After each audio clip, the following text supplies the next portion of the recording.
안녕하세요. 사연 읽어주는 남녀입니다. 오늘도 와주셔서 감사드리며, 그럼 오늘의 사연 바로 소개해드리겠습니다. 안녕하세요. 저는 결혼 후 5년 만에 어렵게 얻은 딸 하나를 키우다 얼마 전 아들을 얻게 된 60대 여성입니다.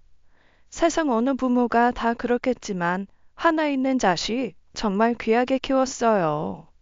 주변을 보면 때가 되면 결혼하고 애를 낳아야 한다고 애를 닥달하기도 한다는데 저희는 한 번도 그런 소리를 해본 적이 없습니다. 그러니 딸이 갑자기 남자친구에게 프로포즈를 받았단 이야기를 들었을 때 가슴이 철렁 내려앉았던 거죠. 그래도 저는 때가 되면 애를 보내야 한다는 마음의 준비를 하긴 했지만 남편은 좀 달랐습니다. 그 소식을 듣고 얼굴을 굳힌 남편이 밖에 나가 술에 취해 돌아와서 새벽까지 잠도 못 자고 그러더라고요. 여보, 만나보고 마음에 안 든다고 반대할까? 이것저것 트집잡아서 말이야. 누굴 데려오든 성에 안착이야 하겠지. 근데 수아가 그렇게 좋아하는데 그저 우리 욕심에 반대하는 건 아니지. 아무리 자식이 좋아도 그렇지. 결혼도 안 시키고 끼고 산다고 남들이 보면 욕해. 남들이 무슨 상관이라고. 에휴, 아직도 애 같은데 어떻게 보내느냐 말이야. 다들 결혼한다고 하면 그래도 기쁘다고 하는데 나도 너무 착잡하네. 그래도 수아 말 들어보니까 한 번도 화를 낸 적이 없을 정도로 착하고 자기한테 잘 따라준대. 사진 보니까 순둥순둥하게 생겼더라. 화 안 낸다고 좋은 남잔가? 그런 애들이 더 무서워. 속으로 무슨 생각을 하는 줄 알고. 남자는 남자가 봐야 알지. 내가 보고 딱 아니면 나는 아니라고 할 거야. 반대하기로 작정한 사람처럼 벼르기에 괜한 트집이라도 잡아 딸 마음 상하는 일이 생길까 걱정도 됐어요. 그런데 인사 온 딸의 남자친구가 돌아간 뒤 남편의 얼굴에 벼랑간 화색이 도는 게 아니겠어요. 예비 사위는 성격이 유하고 뭐든 상대의 뜻에 따르는 사람이었습니다. 좋게 말하면 배려가 좋지만 좀 우유부단한 부분이 있고 자기 생각을 누르고 사는 것 같아 걱정도 있었고요. 남편도 같은 생각이겠거니 했는데 돌아가고 나서 오히려 그래서 좋다는 거예요. 이유를 물어보니 예비 사위가 현재 회사에 큰 뜻이 없고 야망이 없다는 것이 큰 장점이라며 치켜 세우더라고요. 어차피 회사 일이나 개인적 야망이 없는 애면 자기 밑에서 일을 가르쳐 물려주면 된다면서 말이에요. 남편은 건축과 인테리어 회사를 운영하고 있습니다. 벌써 30년 전부터 일구어 놓은 회사이니 여기저기 괜찮다 하는 업체로 알려져 있고요. 어떻게 보면 자기가 애써 일군 가업인데 딸을 시킬 순 없어 아쉬워하던 차에 잘 됐다고 신난 겁니다. 거기다 저희가 10년 전에 남편이 손수 지은 2층 단독주택에서 살고 있는데 리모델링을 해서 둘을 2층에서 살게 하면 된다고 하는 거예요. 아니, 그래도 신혼이고 애들도 생각하는 바가 있을 텐데 그렇게 밀어붙인다고 따라오겠어? 당연히 따라오지. 그렇게 해서 자기가 얻는 게 얼마나 많은데 지금 회사 계속 다녀봤자 대리 소리나 듣다 겨우 과장이나 되겠지. 보니까 오래 버티지도 못할 것 같은데 장인 회사 물려받으면 어디 가서든 사장 소리 듣고 살 거고 이 거기다 나중에 수호 앞으로 주겠다던 그 아파트 준다고 하면 둘 다 얼씨구나 좋다고 하지. 듣자 하니 집에서 도움받을 처지는 아니라며. 그건 그렇지만 따라와 줄까 모르겠네. 남편 말을 듣고 보니 괜찮은 방법이었지만 젊은 애들 속이야 모르니 그게 될지 싶었어요. 그런데 딸은 듣자마자 너무 괜찮은 생각이라고 방방 뛰는 거예요.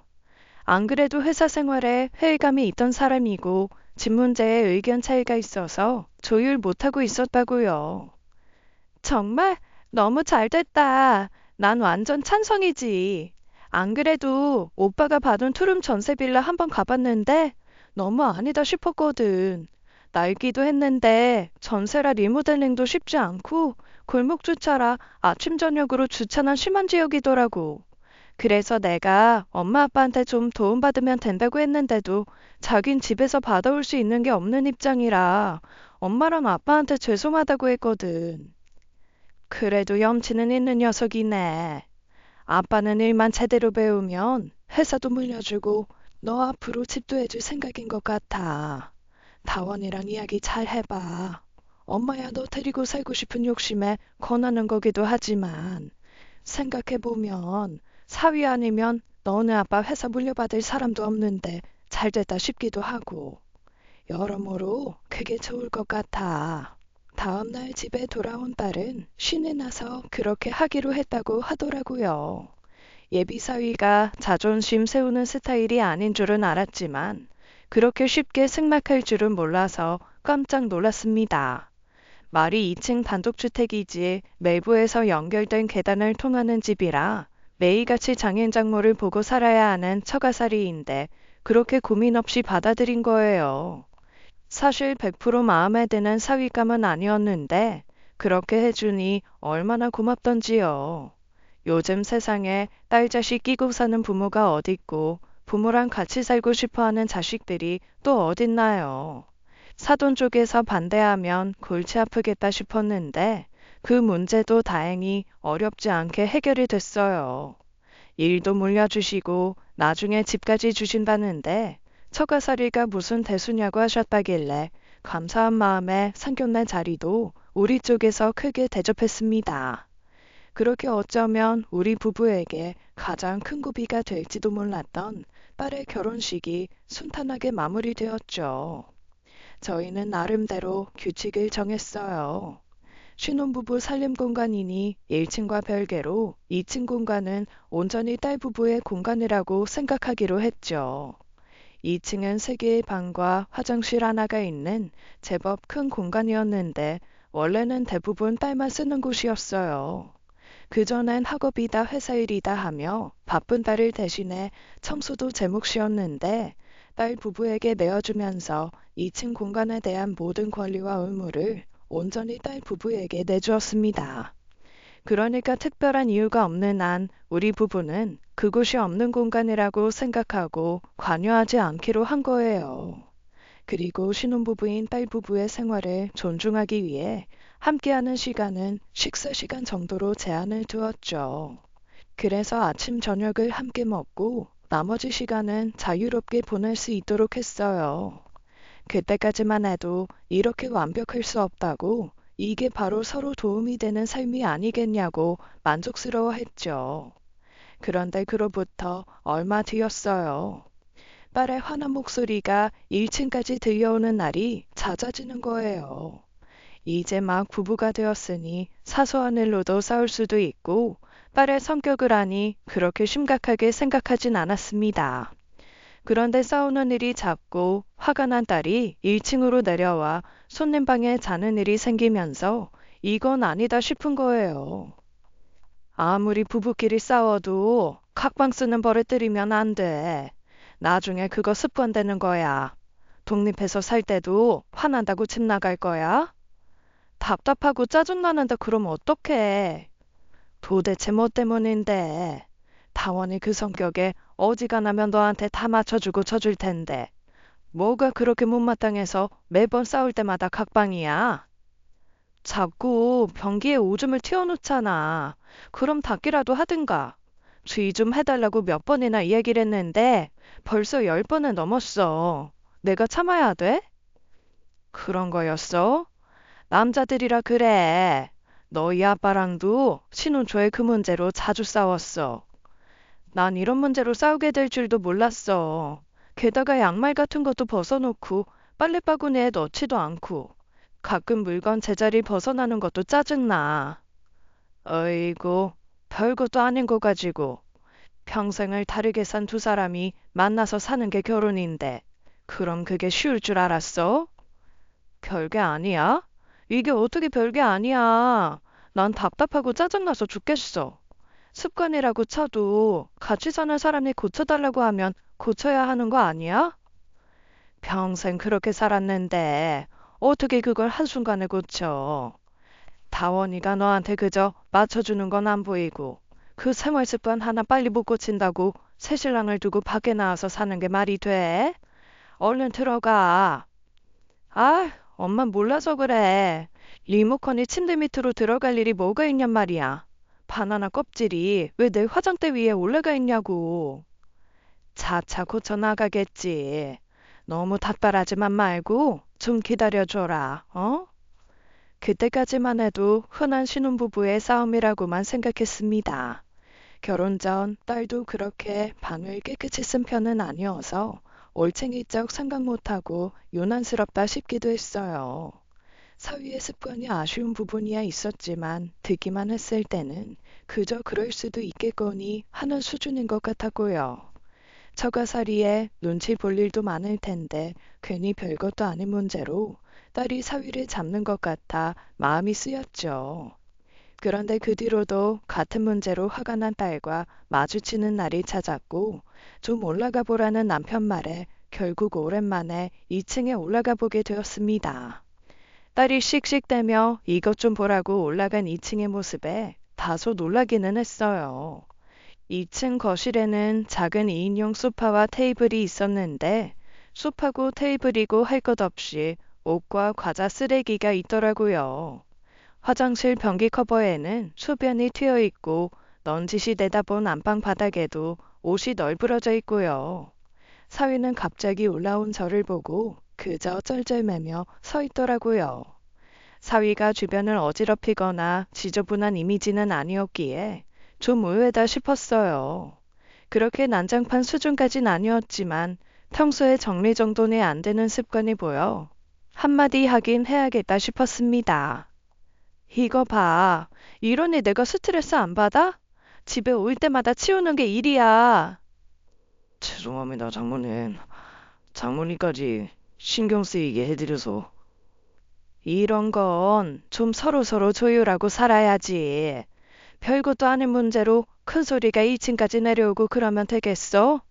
한서방도 일하고 오느라 힘들고 하니 수아 너도 좀 도울 수 있는 건 좀 돕고 이해할 건 좀 이해하고, 어? 그러니까 언제까지 이해하고 도와야 하는 거냐고. 쓰레기는 휴지통에 넣고 입고 벗은 옷은 세탁바구니에 넣고 이건 유치원생도 하는 거 아니야? 아니, 한두 살 먹은 것도 아니고 내 인물에 마흔이면서 내가 이런 잔소리를 해야 돼? 말 좀 예쁘게 하고. 한서방, 이번 일은 아무리 사소한 부부 문제라 한들 잘잘못을 따지자면 수아 말이 틀린 건 없어. 한서방도 피곤하겠지만 수아도 일하고 들어왔는데 청소할 거리가 산더미처럼 쌓여 있으면 짜증나지. 안 그러겠어? 죄송합니다. 마음 같아선 그까짓 거 딸 부부 자리 비웠을 때 제가 청소해줘도 그만이었어요. 하지만 저희 부부가 마음먹었듯이 독립시킨 딸 부부의 공간인데 그건 좀 아니다 싶었던 거고요.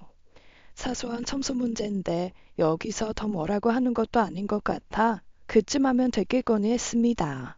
그런데 갑자기 사위가 눈물을 흘리는 거예요. 두 손을 모으고 서서 눈물을 뚝뚝 흘리는데 얼마나 당황스럽던지요. 아니, 한서방, 왜 그래? 뭐야? 오빠 울어? 지금 우리 엄마한테 혼났다고 우는 거야? 아닙니다, 장모님.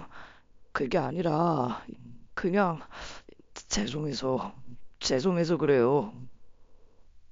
아니, 그렇다고 울 것까지야. 이런 일로 여기까지 오게 해서 너무 죄송합니다. 앞으로는 정말 주의할게요. 너무 당황스러운 데다가 오는 사위 얼굴을 보고 있자니 민망스럽기도 해서 도망치듯 1층으로 내려왔습니다. 아무리 생각해도 그게 올 일인가 싶어서 혹시 무슨 일이 있어 그런 게 아닐까 싶었어요. 그런데 딸에게 물어보니 정말 그게 아니라 죄송한 마음에 그런 거라고 했다더라고요. 어쨌거나 그 뒤로는 좀 잠잠했습니다. 딸은 100% 마음에 들지는 않지만 그래도 사위가 노력하는 모습을 보이니 참을만 하다고 하고요. 남편도 사위를 데리고 다니며 일을 가르치면서 잘 다독였습니다. 성향이 다른 두 사람을 만나 함께 사는 일이 얼마나 쉽겠어요. 거기까지 생각 못하고 덥석 좋다는 마음 하나로 함께 살아 생기는 문제도 부지기수죠. 그에 비하면 차라리 그 정도 문제는 양반이다 싶었습니다. 얼마든지 조율 가능하고 약간의 노력과 시간이 해결해주는 문제니까요. 그렇게 또 몇 주간은 별 문제 없이 평화로운 나날들이 이어졌어요. 그러던 어느 날이었습니다. 딸이 회사 일로 2주간 지방 장기 출장을 가야 하는 일이 생긴 거예요. 신혼에 갑자기 떨어져 지내게 된 딸 부부도 그렇지만 저희도 무척 당황스러웠습니다. 아무리 다 큰아이지만 신입 때는 없던 일이고 그렇게 오랫동안 집을 비운 일도 없어 걱정이 되더라고요. 아이고, 네가 가야 하는 거야? 아니, 그 회사도 경우가 없네. 결혼한 지 얼마나 됐다고 신혼부부 생리별을 시키냔 말이야. 누가 보면 애들 생각해서 하는 말인 줄 알겠네. 당신이 싫어서 그러는 거잖아요. 뭐가 됐든 무술 출장을 잊으시기나 보네. 아이, 숙박은 안전한 곳에서 보장해 주는 거냐? 거기에도 회사랑 제휴된 호텔이 있어서 그건 괜찮아. 나도 연차가 있으니 피할 수 없지. 신입 때는 장기 출장 가는 선배들 볼 때마다 왜 저렇게 좋아하나 했는데 막상 매가 되니까 알겠네. 너는 가고 싶어? 솔직히 오빠랑 요즘 하도 부딪히니까 좀 떨어져 지내보고 싶기도 하고 이참에 잘 됐다 싶어. 너 벌써부터 그러면 어떡해. 별것도 아닌 일 가지고 다원이도 노력하고 있다면서. 그건 그런데 모르겠어. 어쨌든 며칠 좀 스트레스 없이 쉬다 오려니까 좋아. 남편은 자주 부딪히다 보면 결국 깨지게 되는 거라고 딸 말대로 좋은 기회라고 하더라고요. 오히려 신혼이니 떨어져 지내다 보면 다시 애틋해져서 더 좋아지기도 할 거라고요. 그게 아니라 떨어져 지내서 더 편하다 싶어 갈라서고 싶으면 이참에 빨리 갈라서는 것이 차라리 낫다는 소리까지 하면서요. 아무리 평생 끼고 살고 싶은 자식이라지만 괜히 이혼녀 꼬리표 붙는 게 좋을 리가 있나요? 그때까지만 해도 저는 딸이 너무 쉽게 이혼을 생각하진 않을지 걱정이 앞섰습니다. 갑자기 2주나 생이별을 해야 했으니 사위도 못마땅해 하더라고요. 딸 말로는 전날까지도 꼭 가야 하느냐고 물었다고 해요. 당장 그만두지 않는 이상은 변함없는 사실인데도 그런 말로라도 붙들고 싶었던 것이겠죠. 딸이 출장을 떠나고 처음 며칠은 아침 저녁을 함께 했는데 어느 날부터 사위가 식사 시간을 빼먹기 시작하더라고요. 딸이 없으니 장인 장모와 한자리에서 식사하는 게 어색하기도 하겠다 싶어서 한두 번 권하고 말았어요. 그래도 걱정되는 마음에 밥은 제대로 먹으라고 몇 번이나 연락했는데 5번 권하면 한 번 내려오고 그런 식이었고요. 그래서 한 번씩 남편이 밖에서 같이 밥을 먹고 들여보내는 일도 있었는데 한 번 2층에 올라가면 그 다음 날까지도 얼굴 보기도 힘들었어요. 이번 기회에 딸 없이도 더 가까워졌으면 좋겠다 싶었는데 그건 저희만의 욕심이었던 것이죠. 사위가 너무 불편한 생활하는 것 같아 그저 하루빨리 딸이 돌아왔으면 하는 바람이었습니다. 그리고 딸이 출장을 떠난 지 13일이 지난 그날 일이 터진 거예요. 딸은 일이 더 빨리 끝났다며 오기로 했던 날보다 하루빨리 집에 돌아왔어요. 그런데 딸이 짐가방을 들고 2층에 올라가자마자 벼랑간 비명소리가 온 집안을 뒤흔들었죠. 딸의 비명에 너무 놀라 뛰어 올라간 저는 그야말로 경악을 금치 못했습니다. 그동안 사위가 혼자 쓰던 2층이 그야말로 폭격이라도 맞은 듯 난리가 나 있었던 거예요. 저는 저도 모르는 사이에 집에 도둑이 들었나 싶었습니다. 옷과 쓰레기인지 뭔지 구분도 되지 않을 만큼 제자리를 벗어난 물건들이 발 디딜 틈도 없이 널브러져 있는 거예요. 거기다 냄새가 고약한 화장실은 휴지통에 휴지가 넘쳐 흐르고 있었고 변기는 그 사이 누런 물때가 끼어 있었습니다. 그뿐이게요. 먹다 남은 컵라면을 치우지 않아 남은 국물 위로 하얀 곰팡이가 내려앉아 있었고 그 밖에 음식물 쓰레기들이 침대 및 테이블 및 화장대 위에 아무렇게나 널려 썩어가고 있었죠. 말 그대로 거기가 사람 사는 집인지 쓰레기장인지 구분하기가 어려웠어요. 딸도 딸이지만 저도 하도 기가 막히고 황당해서 그만 말문이 막히고 말았습니다. 딸은 믿기지 않는다는 듯 안방과 2층의 작은 거실 화장실으로 가며 살피더라고요. 그나마 다행인 건 쓰지 않는 방 2개는 멀쩡하다는 것이었습니다. 대체 이걸 어디서부터 손을 대야 할지 막막할 정도였어요. 그래도 그대로 두면 안 되겠다 싶어 움직이려는데 딸이 절 막아서더군요. 가만 놔둬. 가만 놔두라니. 지금 이걸 그대로 두란 말이야? 치워도 어지른 사람이 치워야지. 이걸 왜 엄마가 치워? 나도 안 치워. 오빠 오면 오빠 보고 다 치우라고 해. 그게 틀린 말은 아니니 저도 할 말이 없더군요. 치우는 거야 뭐 어렵지 않은 일이지만 어쨌거나 사위도 깨달은 바가 있어야 한다고 생각했으니까요. 딸은 자기 옷만 꺼내 1층으로 내려와 씻고 옷을 갈아입었고 2층은 쳐다보지도 않았어요. 늘 생글생글 웃기만 하던 딸이 얼굴을 굳힌 채 거실에 앉아 있는데 저도 속상하더라고요. 서프라이즈 할 생각으로 연락도 없이 왔을 텐데 오자마자 이게 무슨 봉변일까 싶었겠죠.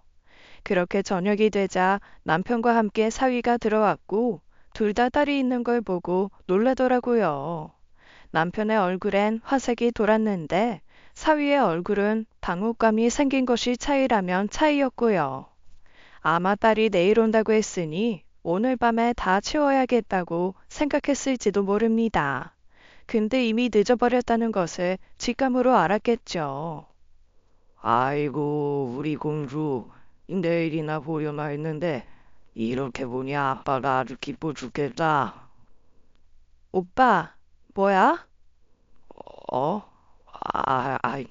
그게, 나는 네가 오늘 올 줄 모르고.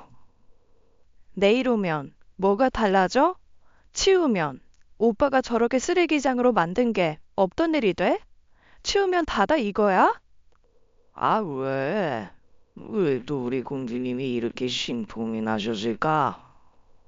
아빠, 2층 한번 올라가 봐. 아, 수아야. 2층? 2층은 왜? 그동안 나 없이 오빠가 혼자 쓴 이 친구를 좀 한번 보고 오라고. 아빠가 보고 판단해. 내가 이 사람이랑 계속 살아도 되는지 모르겠어. 지금 생각 같아선 나 진짜 오빠랑 못 살겠어. 사람의 상식 밖을 벗어난 수준이라고.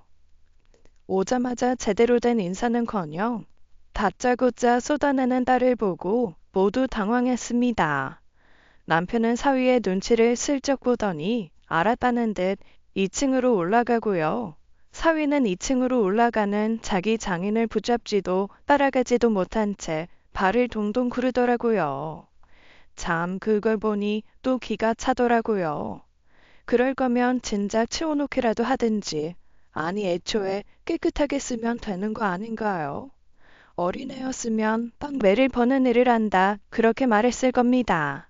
저 정도 수준인 줄 알았으면 처음부터 사위를 옹호하며 딸을 타박하는 일도 없었겠죠. 당장 가서 치워? 아, 참 기가 막혀서 말도 안 나와. 적당한 수준이 있어야지. 저게 지금 집이야? 오빠 생각엔 저기서 사람이 살 수 있는 곳이라고 생각해? 아니, 옷이나 쓰레기는 그렇다 쳐. 먹던 음식을. 아, 됐고. 빨리 가서 내 눈앞에서 다 치워. 나도 치우려고 했어.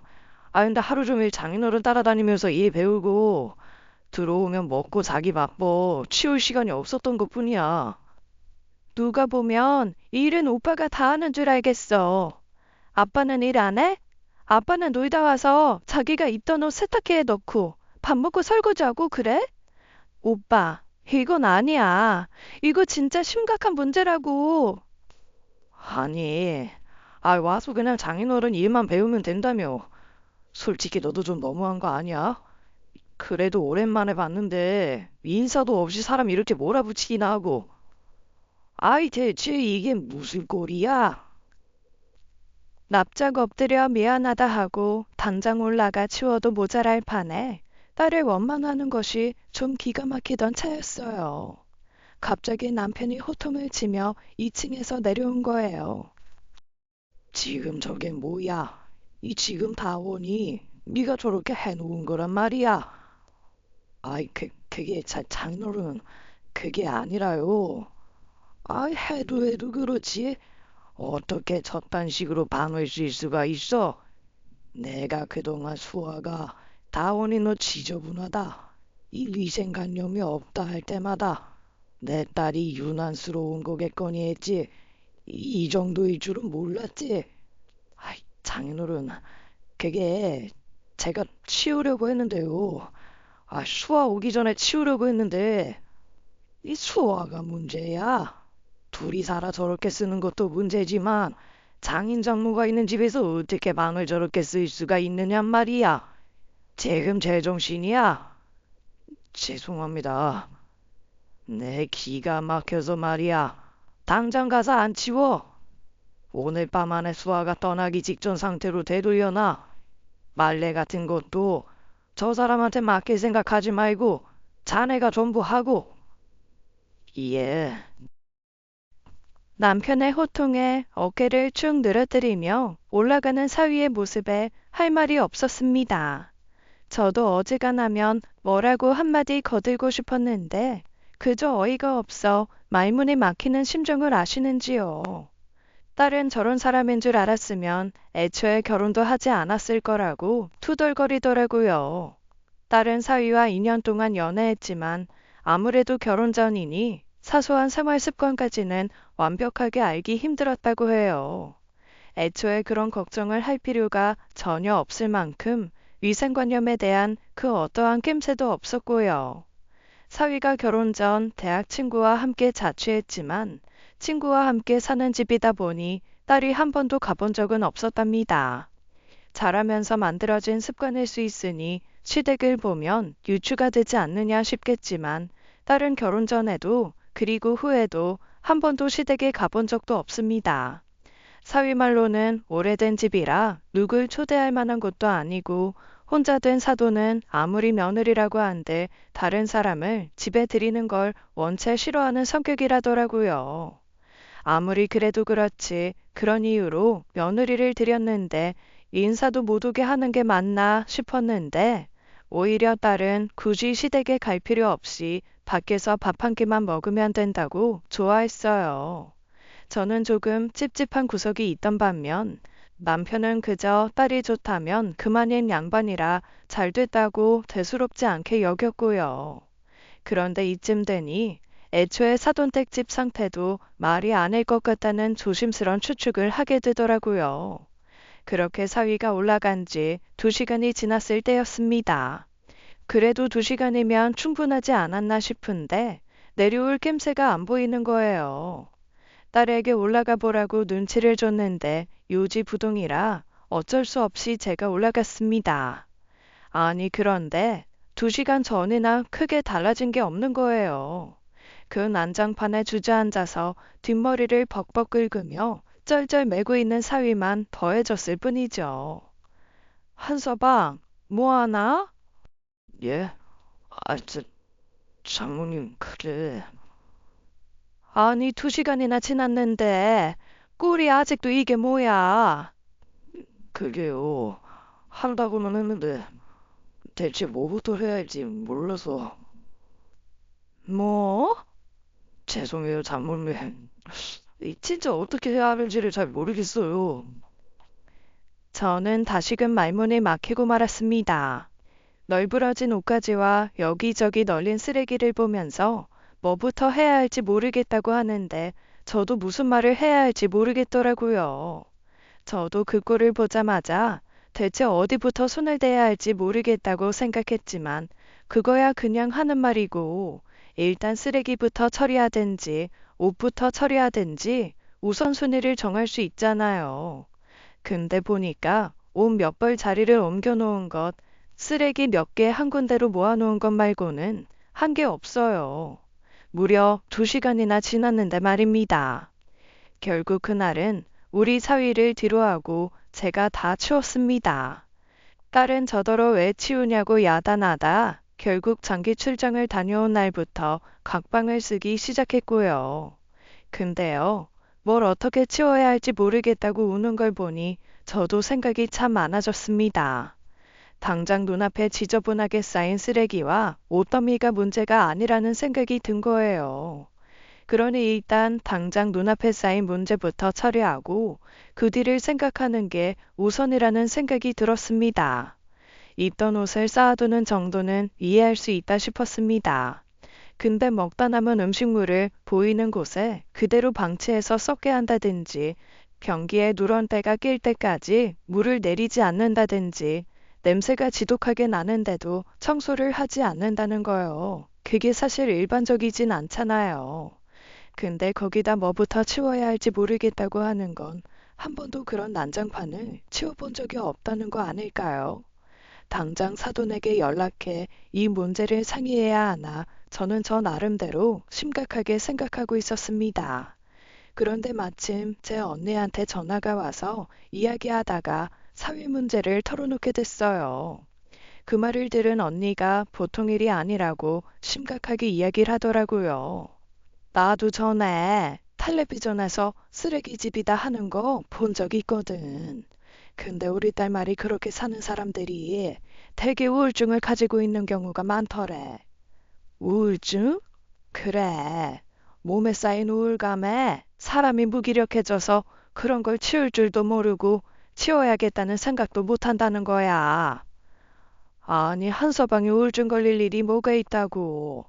보니까 애초에 청소 한번 해본 적 없던 사람처럼 굴던데? 그게 해본 적이 없어서가 아니라 정신적으로 문제가 있으니까 뭘 우선 해야 하는지 계산이 안 되는 걸 수도 있지. 우울증이라니. 설마 우리 집에서 살면서 스트레스 받는 일이 있었나? 그럴 수도 있고 갑자기 회사를 그만두고 장인 밑에서 일하려다 보니 그럴 수도 있지. 그러니 병원 가서 한번 상담이라도 받아봐. 우울증 그거 별거 아니라고 생각하고 그냥 두면 나중에 진짜 큰일 난다니까. 그렇게 언니와 통화를 한 후에는 더욱 혼란스러웠습니다. 듣고 보니 그럴 수도 있겠다 싶은 거예요. 하도 제 상식으로는 생각할 수 없는 일이다 싶으니 어렸을 때부터 잘못 형성된 습관인가 했거든요. 근데 매번 안 싸더니 치워주니 제대로 치울 줄도 모르는 거 아닌가 싶었고요. 그런데 언니 말대로 우울증이라면 어쩌면 더 심각한 문제일지도 모른다는 생각이 들어 덜컥 겁이 났습니다. 우려대로 그게 처가살이에서 비롯된 일이라면 당장에 분가를 시켜야 하는 문제기도 하니까요. 사위는 매일같이 딸이 쓰는 손님방 앞에서 쩔쩔매고 있었지만 딸은 며칠간 상대도 하지 않더라고요. 그래서 또 홀로 올라가려는 사위를 쫓아가 넌지시 위로하듯 이야기했습니다. 수아 마음이야 조만간 풀릴 거니까 너무 걱정하지 마. 예, 근데 한서방, 예, 혹시 자네 우리 집에 들어와 살면서 많이 불편했어? 예? 아니, 왜 그렇잖아. 아무리 우리가 신경을 써준다고 해도 결국 장인 장모집인데 이것저것 한서방이 신경 쓸 것도 많겠지. 행여 그런 게 자네한테 스트레스가 됐나 싶어서. 아이, 그건 아닙니다. 불편한 거 없도록 두 분께서 배려도 해주시잖아요. 그래? 그럼 다행이지만. 정말이에요. 그래. 근데 혹시 말이야. 예, 음, 방을 제대로 치우지 못하거나 그렇게 자주 어지르는 게 내가 아는 사람이 그러는데 그게 우울증이랑 관련이 있기도 한다네. 스스로는 깨닫지 못했을 수도 있지만 그게 다 자기도 모르는 심경 변화 때문일 수도 있는 거니까 가서 상담 한번 받아보는 게 어떨까 하는데. 예? 상담이요? 무슨, 장모님 저 우울증 아니에요. 아유, 알지. 자네가 잘 알겠지. 근데 혹시 모르는 거니까. 장모님, 정말 괜찮아요. 그게, 제가 진짜 해본 적이 없어서, 그래서 그런 거니까요. 그리고, 진짜로 다시는 2층 엉망으로 쓰지 않겠다고 약속드릴게요. 수아한테도 말 좀 잘해주세요. 그래, 그렇게 말하니 내가 뭐라고 더 할 수도 없고. 알았어. 속 시원하게 검사라도 받았으면 싶은데 그게 아니라고 딱 잡았대니 어쩔 수 없었습니다. 그런데 딸이 여간해선 마음을 풀지 않는 거예요. 딸에게도 사위를 향한 무건 수행은 할 만큼 한 것 같으니 이제 대화로 잘 풀어보라고 했지만 꿈쩍도 하지 않았죠. 매일같이 딸이 있는 방문을 두드리던 사위가 어느 날은 외박하더라고요. 전화해보니 오랜만에 집에서 자고 가고 싶다고 하길래 그러라고 했습니다. 오랜만에 마음 편히 집에 가서 쉬다 오면 사위도 마음도 좀 나아질까 싶었거든요. 그리고 다음날 아무렇지 않게 돌아왔고 괜히 사돈 마음 쓰이게 한 건 아닌가 그런 걱정만 했어요. 그리고 얼마 뒤 갑자기 사돈에게 연락이 왔습니다. 사돈, 납니다. 타원이 엄마. 예, 안녕하시죠? 오랜만입니다. 엊그제 다원이가 집에 갔다 온다고 했는데 경황이 없어서 빈손으로 보내서 민망하네요. 아니요, 신경 쓰지 않으셔도 돼요. 그런데 제가 좀 신경 쓰이는 게 있어서요. 네? 수아야 결혼해도 우리 집에 찾아올 필요 없다고 말했으니 다원이 혼자 집에 왔다 가는 게 영 이상한 일은 아니지만요. 애 낯이 너무 어두워서 무슨 일이 있나 싶더라고요. 예? 아, 그게 별일은 아니고요. 혹시 다원이가 처가살이 한다고 좀 구박을 받나 싶기도 하고. 아유, 제가 별소리를 다 합니다. 근데 사돈도 엄마니 그 마음 알 거 아닙니까? 괜한 마음에 그런 걱정도 되고요. 아닙니다. 안 그래도 저희가 배려하고 신경을 쓴다고 쓰는 건데 혹시 맘 상하는 일이나 스트레스 받지 않나 싶어서 물어도 봤는데 그런 거 없다고 했어요. 그럼 다행이죠. 그래도 애가 하던 일도 그만두고 사돈 밑으로 일 배우러 다니면서 말은 못해도 스트레스가 있기야 있을 거예요. 두 분이 아무리 잘해주신다 한들 처갓집이 얼마나 내 집만큼 편하겠습니까? 아, 그것도 그렇죠. 근데 사돈, 이런 말씀 드려도 되나 싶어서 고민스럽지만 저희도 알게 된 애들 문제이니 사돈도 알고 계셔야 할 것 같아서 말씀드려요. 며칠 전에 애들이 좀 싸웠는데요. 싸워요? 역시 문제가 있었네요. 수아랑 무슨 일이 있었나요? 그게 수아가 장기 출장을 갔다 오는 동안 다원이가 방을 엉망으로 쓴 문제 때문에요. 방을 엉망으로 쓰는 문제요? 그것 때문에 싸웠다는 말이에요? 싸울 일이 없답니까? 그렇게 생각하실 수도 있겠지만 사실 지나칠 정도로 지저분하게 써서 저도 바깥 양반도 좀 놀라서요. 사실 사돈한테 말씀드려 상의해야 하는 문제인가 싶었어요. 발 디딜 틈도 없이 옷이며 쓰레기며 살림 한번 해본 적도 없는 남자애가 혼자 있으면 그럴 수도 있죠. 그러니 남자 옆에는 여자가 꼭 붙어 있어야 하는 거 아닙니까? 그러게 왜 출장을 가서는. 예? 사돈, 이게 그럼 수아 때문이라고 하시는 건가요? 아니, 그렇잖아요. 애초에 자기 출장 가서 혼자 지내면서 방을 좀 지저분하게 썼다고 싸운 것도 이해는 안 되지만요. 애초에 그렇게 긴 출장만 안 갔어도 다원이가 혼자 지내면서 방을 그렇게 썼겠나 이거죠. 그건 좀 아닌 것 같네요. 혼자 지내든 둘이 지내든 정리정돈하면서 방을 깨끗하게 쓰는 게 당연하죠.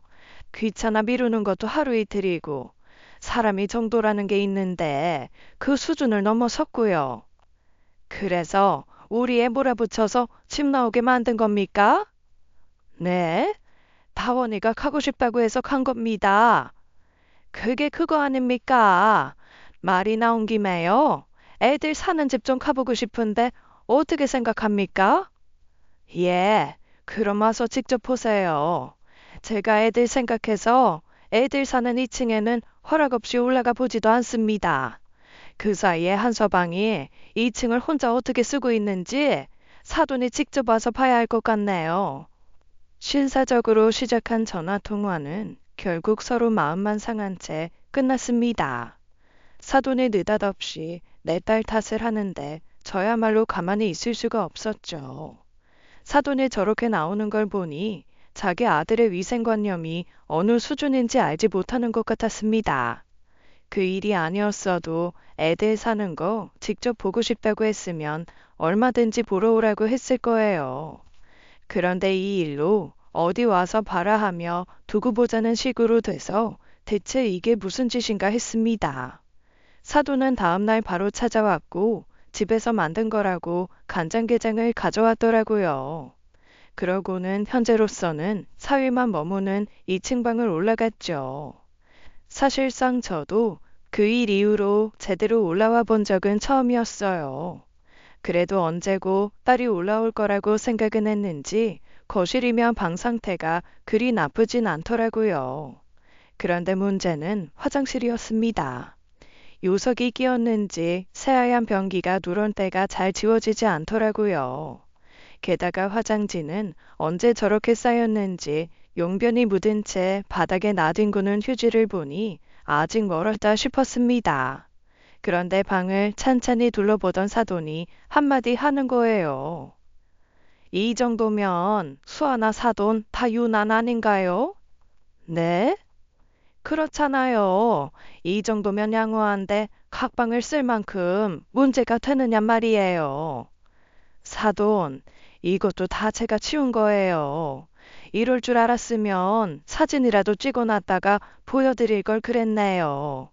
여기저기 옷이 입은 건지 빠는 건지 구분도 안 된 채로 산더미로 쌓여 있고 발 디딜 틈도 없이 쓰레기에 심지어 먹던 음식이 여기저기 방치된 채 썩어가고 있었고요. 바빠서 그런 거 아닌가요? 애가 바빠서 집을 치울 겨를도 없이 피곤해 지쳐서 자다가 그런 거 아니냐고요.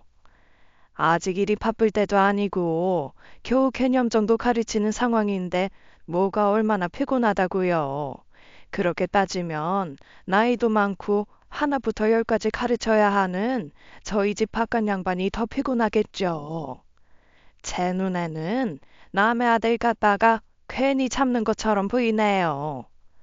제가 왜요? 저 수아랑 다원이 결혼시키고 이 집에서 신혼살림 시작한다고 했을 때 사위가 아니라 아들로 생각하겠다고 다짐하고 받았어요. 내 딸 평생 사랑해줄 사위인데 제가 무슨 이유로 괜히 트잡이를 합니까? 그럼 좀 아들이다 하고 너그럽게 품어주시면 되지 않나요? 어지르면 좀 치워주시고 다독여주시면 되지 애를 집까지 나오게 하느냐 말이에요. 뭐가 그렇게 못마땅하셨나요? 뭐, 저 쓰레기요? 저가 쓰레기 그냥 치우면 되는 거 아닙니까? 잔뜩 열이 오른 사돈은 흥분하며 화장실로 들어가 바닥에 널브러진 용변 본 쓰레기에 손을 뻗더라고요. 그리고 맨손으로 그 쓰레기들을 모두 모아 이미 찬 쓰레기통에 꾹꾹 눌러 담는데 저도 할 말이 없었습니다. 그때 2층 상태가 그렇게 문제가 되지 않아 보이니 아들이 구박받고 산다는 생각에 그럴 수 있지만요. 그리고 씻지도 않고 그대로 화장실에 나오는 것을 보고는 좀 뜨악했죠. 애들 오면 저녁이나 같이 먹고 가셨으면 했는데 그런 걸 권할 분위기도 아니었어요. 결국 사돈은 바로 떠나고 대신 사돈이 보내준 간장게장을 그날 저녁상에 내놓았습니다. 어쨌든 이건 아니다 싶어 그 자리에서 딸에게도 그만하면 됐으니 적당히 하고 풀라고 하면서 사돈이 가져온 게장을 권하고요. 문제는 그날 새벽부터 일어났습니다. 온 가족이 다 탈이 난 거예요. 저와 남편 그리고 딸은 자다 깨서 밤새 화장실을 들락거렸습니다. 기력이 닿을 정도로 밤새 잠을 설치며 화장실을 가는 통에 딸은 급하게 병가를 냈고 남편도 일을 쉬기로 했고요. 그런데 사위만 멀쩡한 겁니다. 내심 사돈이 가져온 게장 때문인가 싶었는데 또 사위는 멀쩡하니 대체 뭐가 문제인가 싶었어요. 일을 쉬는 남편을 대신해서 사위만 출근한 뒤 혹시나에 게장을 열어 냄새를 맡았는데 모르겠더라고요. 근데 아무리 생각해도 저는 게장밖에 답이 없다 싶어서 결국 게장을 버렸는데 게장에서 검지 2마디만한 바퀴벌레 1마리가 나온 거예요. 그러니 제 심증은 더 확실해졌고요. 문제는 사돈의 게장을 제가 그냥 버렸다는 사실을 사위가 알게 된 거예요. 남은 게장을 먹겠다고 하는데 낮에 먹었다는 어설픈 거짓말을 하다가 들킨 겁니다. 밤새 배앓이를 하고도 낮에 사돈의 게장을 먹었단 말은 제가 생각해도 앞뒤가 좀 안 맞았죠. 사위는 아무리 그래도 그렇지 서운하단 내색을 했고 어쨌거나 사돈을 생각하고 가져온 음식을 버려서 저도 할 말은 없었습니다. 이미 버린 음식을 두고 그 게장 때문에 우리 식구들이 탈이 났다고 하기엔 사위는 너무 멀쩡했고요. 그런데 그 문제가 사돈 귀에 들어갔는지 우리 집에 방문해 마음이 상했는지 대뜸 이번 추석에 애들을 보내라고 연락이 온 거예요. 다른 사람이 집에 방문하는 게 싫어 며느리도 명절에 안 부르겠다고 했던 양반이 갑자기 부르니 딸도 당황스럽죠. 게다가 사돈이 평소에 애들 보기 힘들고 저희는 애들을 끼고 사니 추석 내내 애들이 있었으면 하는 겁니다. 매일 딸 얼굴 보고 사는 처지에서 그건 아니라고 하기도 못하니 결국 보낼 수밖에 없었죠. 아, 진짜 왜 갑자기 오라고 하시는 거야. 가뜩이나 오빠도 불편해 죽겠는데. 어떻게 추석 내내 있다 오냐고. 그래도 매일 엄마 아빠랑 살면서 1년에 그 며칠이니 참아봐. 다원이도 엄마 아빠 있는 자기 집에 있고 싶겠지. 그럼 오빠만 가라고 해. 안 와도 된다고 했으면서 왜 갑자기 말을 바꿔서 오라고 하시는데. 괜히 가서 그렇게 투덜거리지 말고 어지간하면 다 맞춰드리고. 다원이 하는 거 못 봤어? 그래도 다원이 이 집에서 불평 한 번 안 하고 잘 맞추면서 살잖아. 차라리 불평하는 게 낫지. 그 쓰레기장을 만드는 것보단. 가기 직전까지도 온갖 짜증이 가득한 그 얼굴을 보니 마음이 무척 좋지 않았습니다. 지금 생각하면 차라리 보내지 말았어야 했다 싶지만 그거야 모든 일이 벌어진 지금이니 하는 생각이죠. 딸이 시댁에 가서 그 지경이 되어서 돌아올 거라는 것을 어떻게 알았겠습니까? 어쩌다 보니 제일 조용한 날이 되어버린 추석에 저희 부부는 오랜만에 오붓한 저녁을 먹고 잠이 들려던 차였습니다. 그런데 갑자기 딸에게 전화가 온 거예요. 어제부터 내내 문자 연락도 없던 차에 사돈이 엄청 부려먹고 있는 건 아닌가 하는 걱정에 바로 받았죠. 그런데 딸이 다 죽어가는 목소리로 그러는 거예요. 엄마, 나 좀, 나 좀 데리러 와줘. 수아야, 왜 그래? 무슨 일이야? 뭐야, 수아야, 왜? 할 무슨 일인데? 엄마, 나 배가 너무 아파. 못 움직이겠어. 뭐? 그럼 너 시댁에 말을 해야지. 구급차라도 부르든지. 한서방은 뭐 하는데? 말했어. 말했는데 처음에는 일하기 싫어서 꼼수 부리냐고. 참다가 너무 아파서 울었더니 매실차 먹으면 괜찮아진다고 그래서 누웠는데 너무 아파. 나 좀 데리러 와줘. 오빠는 친구 만나러 가서 없어. 알았어. 엄마한테 주소 보내. 얼른. 아는 밤중에 홍두깨라더니 이게 대체 무슨 일인가 싶었죠. 남편은 이미 화가 머리끝까지 났는지 출발할 때부터 말이 없었고요. 애가 아프다고 하니 마음이 어찌나 초조하던지요. 구급차를 부르기에도 애매한 상황이니 직접 와달라는 딸의 연락에 그저 한시라도 빨리 달려갈 수밖에 없었습니다. 도착한 시간이 거의 자정이 되어가는 시간이었는데 자다 나온 사돈이 어리둥절한 얼굴로 문을 열더라고요. 아니, 사돈이 이 한밤중에 어쩐 일로? 수아 어딨어요? 저 방에서 자는데. 사돈 말이 끝나기가 무섭게 저와 남편은 방으로 향했고 그곳에서 식은땀을 흘리는 딸을 발견했습니다. 저희를 보자마자 서러운지 눈물부터 흘리는 딸을 보니 얼마나 속이 뒤집어지던지요. 더 화가 나는 건 술에 취한 건지 술 냄새가 진동하는 상황에 옆에서 퍼질러 자고 있던 사위였습니다. 그 냄새를 맡고 나서야 정신이 번쩍 들었는데 방에서는 술 냄새와 더불어 퀴퀴한 냄새가 엄청 나고 있었어요. 남편이 딸을 안아 들었는데 그새 딸 옷에 냄새가 별 만큼이요. 그제야 거실에 나와 주위를 둘러보니 집안 상태가 정말 말도 못하게 더러웠습니다. 급하게 나오느라 양말도 신지 못하고 왔는데 발바닥이 바닥에 끈적끈적하게 들러붙더라고요. 워낙 오래되고 낡은 집이라 더 그렇게 느낀 것일 수도 있지만 집이 낡은 것과 지저분한 것은 또 다르잖아요. 같은 아파트의 그 어느 집도 이 집처럼 더럽게 살진 않을 것 같았습니다. 누렇게 변한 벽지에 아무렇게나 잔뜩 쌓여있는 짐들과 쓰레기들. 집은 그야말로 엉망진창이었어요. 거기다 열어놓은 화장실에는 바로 변기가 보였는데 까맣게 눌어붙은 용변 흔적이 그대로 있는 거예요. 그야말로 말문이 막히는 상황이었습니다. 그제야 사위의 그 말도 안 되는 생활 습관이 이해되기 시작한 거예요. 보고 자란 것이 이런 거라면 충분히 그럴 수도 있겠다 싶었으니까요. 아니, 수아가 아프다고 사돈한테 연락했습니까? 그래도 그렇지. 한숨 자면 나아질 것을 이 밤중에 여기까지 와요? 사돈이 애를 그렇게 오냐오냐 키웠으니까 애가 아프다고 하면 당장 병원부터 보내야죠. 이 밤중에요? 응급실이 얼마나 비싼데요. 별것도 아닌 배탈 좀 난 거 가지고 무슨 병원까지 가요? 따뜻한 매실차 한 잔 마시고 쉬면 될 것을. 사돈이 그렇게 유난스러우니 애도 유난스럽게 자란 겁니다. 다원이는 병원 한 번을 안 가고 자랐어요. 뭐예요? 애가 처지경이 됐는데도 지금 그런 말이 나옵니까?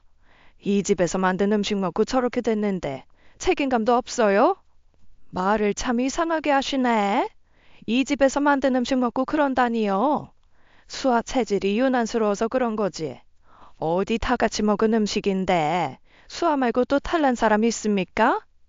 사돈댁이나 다원이나 하도 먹다 보니 면역이 된 거겠죠. 저 같은 사람은 보기만 해도 배가 아프려고 합니다. 대체 세상에 이게 무슨... 뭐요? 다 이렇게 살아요. 세상 사람들이 무슨 다 사돈처럼 결벽증이라도 있는 사람처럼 사는 것 같아요?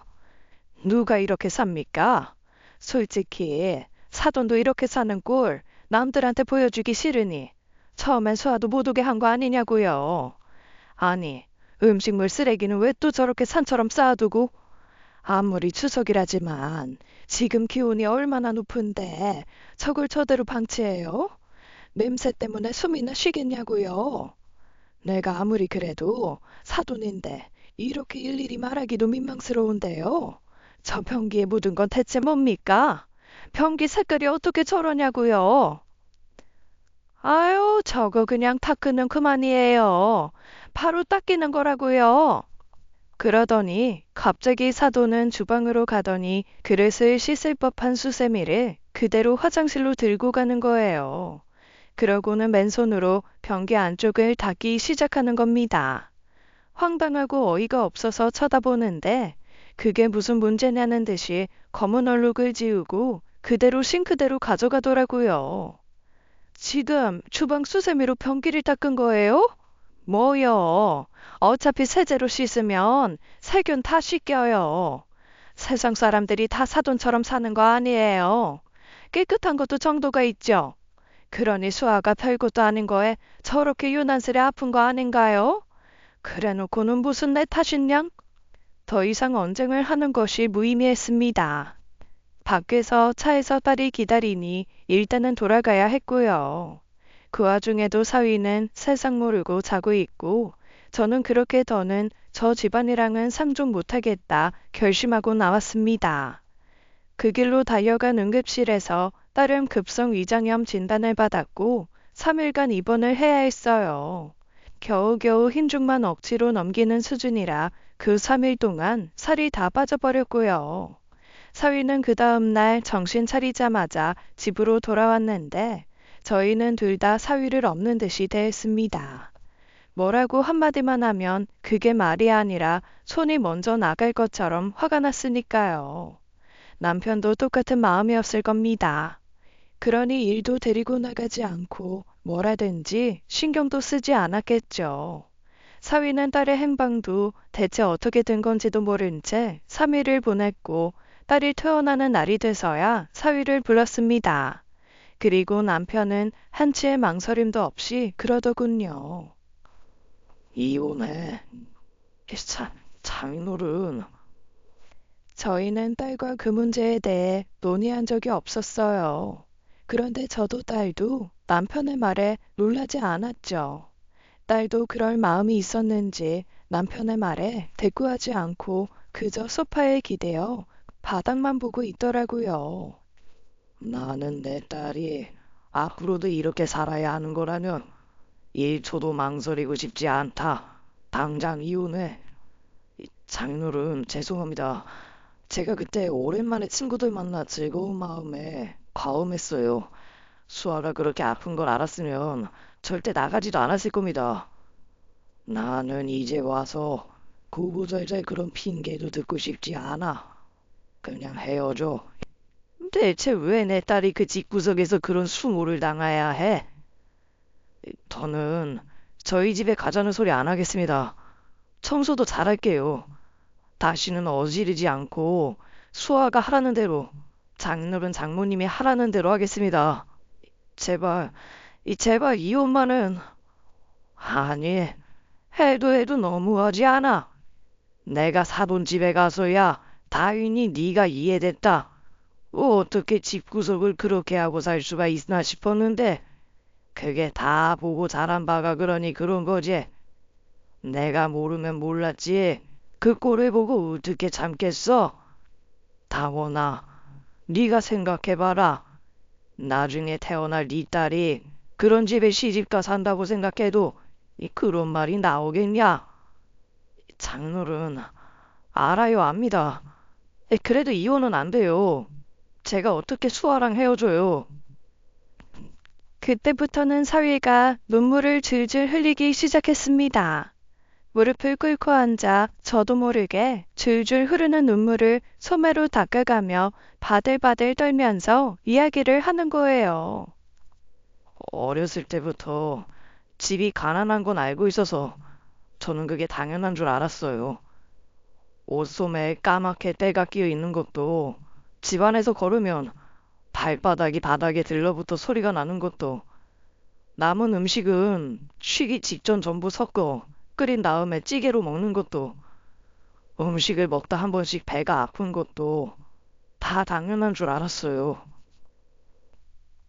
그렇게 시작한 사위의 고백은 정말 듣기 힘든 이야기였습니다. 그건 거의 학대와 다름없었어요. 가난이 무슨 죄겠습니까마는 가난과 방임은 다르죠. 경제력도 생활력도 없는 부모 밑에서 자라 가난의 방치가 된 거예요. 그게 당연한 줄 알고 살다가 학교를 가면서부터 점점 차이를 느끼기 시작한 겁니다. 처음엔 사는 아파트가 다르니 그런가 보다 했는데 같은 아파트에 사는 다른 친구 집에 놀러 간 것이 계기였다고 해요. 같은 아파트 같은 평수인데 사위의 집보다 훨씬 넓어 보이고 깨끗했답니다. 화장실에서 나쁜 냄새가 나는 게 당연한 줄 알았는데 그 친구 화장실에서는 나쁜 냄새가 아니라 향기가 났고요. 그리고 자라면서 친구들에게 몸에서 냄새 난다는 놀림을 받고서야 샤워를 깨끗이 하기 시작했다고 해요. 그런데도 옷에서는 쿰쿰한 집 냄새가 떠나지 않았고 결국 그 일로 학창 시절엔 내내 따돌림을 받았다고요. 살갗이 다 까져 습시가 날 때까지도 씻고 교복을 몇 번을 빨아도 옷이 마르는 항상 쿰쿰한 집 냄새가 났어요. 그런데 어떻게 할 줄을 몰라서 해도 안 되니까 그냥 포기하고 살다가 대학에 가면서 독립하게 된 거예요. 장인어른 말씀대로 보고 자란 것이 그래서 그런지 생활 습관을 고치기도 어렵고 아무리 해도 안 돼서 부모님처럼 살지 않으려고 노력을 해봐도 정신 차리면 늘 주변이 엉망이 되어 있었는데 그때마다 살던 집이 생각나 아무것도 할 수 없었어요. 제가 고칠게요. 어떻게든 고칠게요. 수아야, 내가 다 고칠게. 미안해. 내가 다 미안해.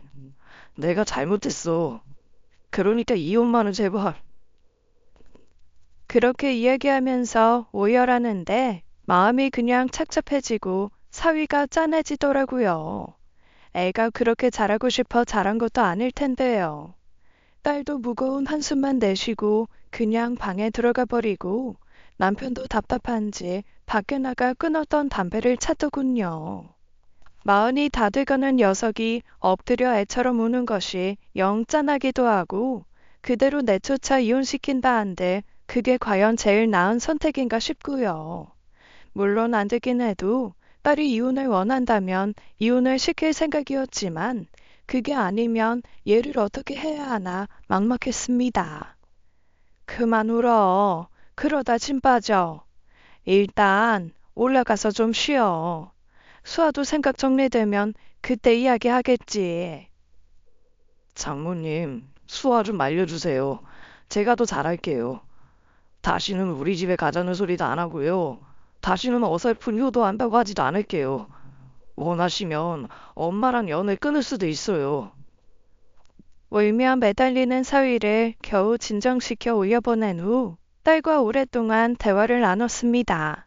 어떻게 하고 싶냐고 하니 딸도 눈물을 보이더라고요. 출장 갔다 와서 그 지경이 된 방을 보고 속았다는 생각이 들어 화가 났대요. 근데 가난한 부모에게서 벗어나려고 그 와중에 공부를 놓지 않은 것도 생활 습관을 고쳐보고자 일부러 대학 때 기숙사 생활을 고집했던 것도 혼자 할 수도 있었던 자취도 굳이 친구와 함께 했던 것도 다 사위 나름의 노력이었던 거예요. 자라온 환경을 알고 나니 짠하다는 생각이 드는데 그 노력을 평생 해야 한다는 생각을 하니 또 자신이 없대요. 대학을 졸업하고 지금까지도 고쳐지지 않은 습관을 이제와 어떻게 고칠 수 있겠냐고요. 사위가 싫어진 건 아니지만 먼 미래를 봤을 때 그런 문제로 싸우는 자기 삶이 행복하지 않을 것 같다고 하면서요. 그런데 딸 의견이라면 뭐든지 들어주던 남편이 딸에게 그러더라고요. 세상이 다 자기 뜻대로 되는 것도 아니고 다원이도 너처럼 우리 같은 평범한 부모 밑에서 자랐으면 저랬겠어.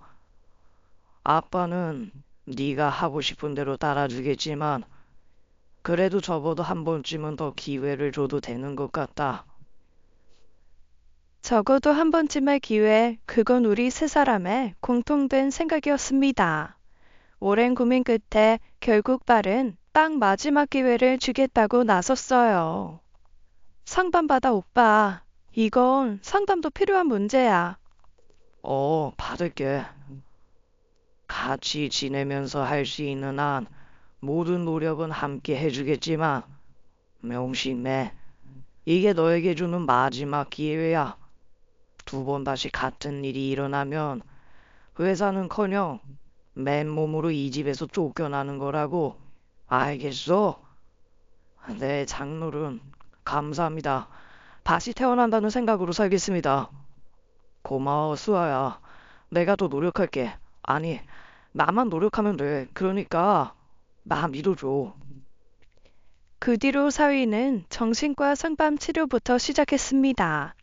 어질러진 방을 보면 죄책감을 느끼면서도 지저분한 자기 집과 어린 시절이 떠올라 사고가 멈추는 것이 문제였어요. 오래전부터 쌓인 마음의 문제가 어떻게 한순간에 해결이 되겠습니까? 상담만 6개월을 했고 사위는 한 번도 빼놓지 않고 적극적으로 치료에 임했어요. 밥을 먹으면 곧장 설거지하게 하고 처음에는 집에 돌아와 옷을 벗고 갈아입는 것도 남편과 함께 했죠. 주말이면 빨래나 직접 청소기를 돌려 청소하는 것을 시켰고요. 딸은 한 번씩 백화점에 같이 가서 여러 가지 향수를 시향하게 하더라고요. 쿰쿰한 냄새 같은 향에 대한 트라우마에 도움이 될 거라면서 사위가 좋아하는 향을 찾게 하는 시기였어요. 마음에 드는 향수를 선물해주고 몸에서 그 냄새가 날 때마다 좋다고 안아주는 식으로 좋은 향에 대한 좋은 인식을 심어준 겁니다. 그리고 얼마 전, 그로부터 정확히 1년이 되는 날이었어요. 저희 부부가 결혼 40주년 기념으로 여행을 떠나기로 했는데 딸이 동행을 해서 일주일간 집을 비우기로 한 거예요. 같이 가도 좋았겠지만 딸이 중간 점검 한번 할 때 되지 않았냐고 하더라고요. 사위는 서운한 내색도 없이 흔쾌히 알겠다고 했고 저희는 일주일간 집을 비운 뒤 돌아왔습니다. 얼마나 간절히 바라면서 또 얼마나 마음을 졸였는지 몰라요. 행여나 다시 느슨해져서 지저분한 집이 저희를 맞이하면 정이고 뭐고 그땐 정말 끝내야 한다는 생각으로 돌아왔죠. 그런데요, 세상에 깜짝 놀라 뒤로 자빠질 뻔했습니다. 2층이나 제대로 유지를 하고 있으면 다행이다 싶었는데 1층이고 2층이고 집이 아주 반짝반짝 윤이 나는 거예요. 남편이 회사를 비운 사이 낮에는 회사 가서 일을 하고 돌아와서는 괜히 유리창도 닦아보고 장식장 먼지도 털어보고 했다네요. 그리고 집에 돌아오는 길에 다이소에 들러 여러 가지 청소용품을 사는 재미도 알았다고 먼지를 손쉽게 쓸어주는 청소용품을 샀다고 얼마나 기쁜 얼굴을 하는지 기특해서 다 같이 안아주었어요. 그동안 고생했다고 힘들지 않았냐 물었더니 사위가 울먹이면서 그래요. 자기 부모는 그냥 게을렀던 것 뿐인 것 같다고. 해보니 충분히 자식에게 할 수 있는 노력을 해주지 않았다는 원망이 생겨 그게 좀 힘들었다고 하더라고요. 그날 이후로 사돈한테서 온 연락은 없습니다. 끝내 사과는 없으셨던 거죠. 부모 자식 간의 연을 끊으란 강요는 없었습니다. 근데 사위가 거리를 두고 싶다고 하더라고요. 다시 만나게 되더라도 혼자 갈 것이고 행여 며느리에 대해 묻거든 그냥 이혼했다고 할 테니 따로 연락 안 하셔도 된다고 하면서요. 그런 말을 하는 사위를 보면서 문득 저도 깨달았습니다. 습관을 고치는 것을 도와줘서 사위를 변화시킨다고 해도 그 상처받은 지난날까지는 치유되기 어렵다는 것을요. 그저 앞으로 더는 그런 문제로 상처받지 않고 딸과 잘 살길 바랄 뿐입니다. 사람이다 보니 결국 또다시 흔들리는 일도 생길지도 모르겠지만 끝까지 잘 해낼 수 있도록 우리 사위 많은 응원 부탁드려요. 지금까지 사연 읽어주는 남녀였습니다. 끝까지 시청해주신 여러분 감사드리며 저희는 다음 사연으로 돌아올게요. 감사합니다.